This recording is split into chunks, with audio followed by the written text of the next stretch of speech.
Halo, assalamualaikum warahmatullahi wabarakatuh. Nama saya Saras Dani Ananta, NIM D1A117331. Di video kali ini saya mau membahas tentang asas pemisahan kekuasaan. Langsung saja di videonya. Teori pemisahan kekuasaan pertama kali dicetuskan oleh John Locke adalah sebuah ide bahwa sebuah pemerintahan berdaulat harus dipisahkan antara dua atau lebih kesatuan kuat yang bebas, mencegah satu orang atau kelompok mendapatkan kuasa yang terlalu banyak. Pemisahan kekuasaan merupakan suatu cara pembagian dalam tubuh pemerintahan agar tidak ada penyalahgunaan kekuasaan antara legislatif, eksekutif, dan yudikatif. Mengapa perlu ada pemisahan kekuasaan?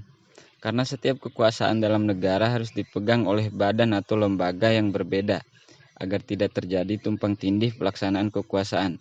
Selain itu, bisa terjadi ketidakobjektifan dalam melaksanakan tugasnya apabila tidak ada pemisahan kekuasaan. Oke, kita lanjut ke teori pemisahan kekuasaan menurut John Locke. Yang pertama, legislatif, yaitu fungsinya untuk membuat peraturan perundang-undang.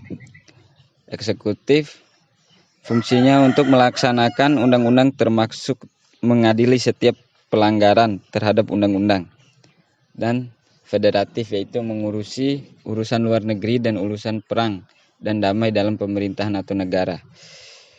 John Locke juga memisahkan wewenang negara dan agama dengan amat ketat. Urusan agama, tegas John Locke, adalah keselamatan akhirat, sedangkan urusan negara adalah keselamatan di dunia saat ini atau ketika manusia masih hidup.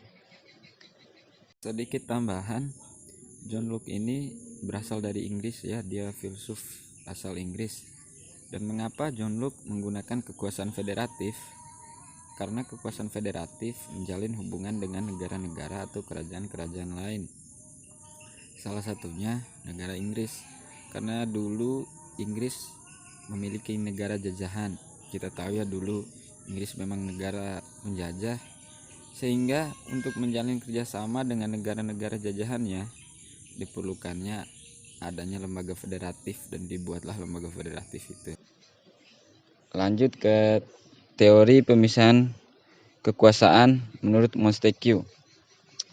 Pendapat John Locke agak berbeda dengan pendapat Montesquieu terkait macam-macam kekuasaan negara. Montesquieu tidak memasukkan kekuasaan federatif, melainkan dijadikan satu dari kekuasaan eksekutif. Adapun kekuasaan negara menurut Montesquieu terdiri dari legislatif, membuat atau membentuk undang-undang, eksekutif yaitu melaksanakan undang-undang, dan yudikatif yaitu untuk mempertahankan undang-undang, termaksud mengadili setiap pelanggaran terhadap undang-undang. Dalam penjabaran kekuasaan negara dari Montesquieu, kekuasaan yudikatif berdiri sendiri, tidak mendapat intervensi dari kekuasaan lainnya saat menjalankan tugas sebagai pengadil atas pelanggaran undang-undang.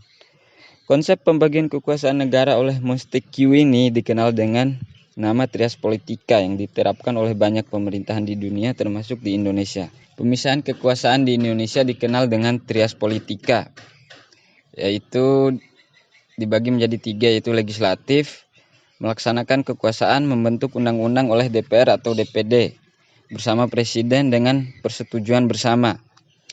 Eksekutif, yang melaksanakan kekuasaan pemerintahan atau melaksanakan undang-undang.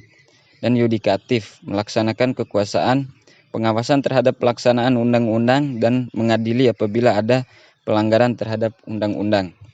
Oke, kita masuk ke kesimpulan saya pribadi tentang tujuan pemisahan kekuasaan menurut dua pakar tersebut, yaitu John Locke dan Montesquieu.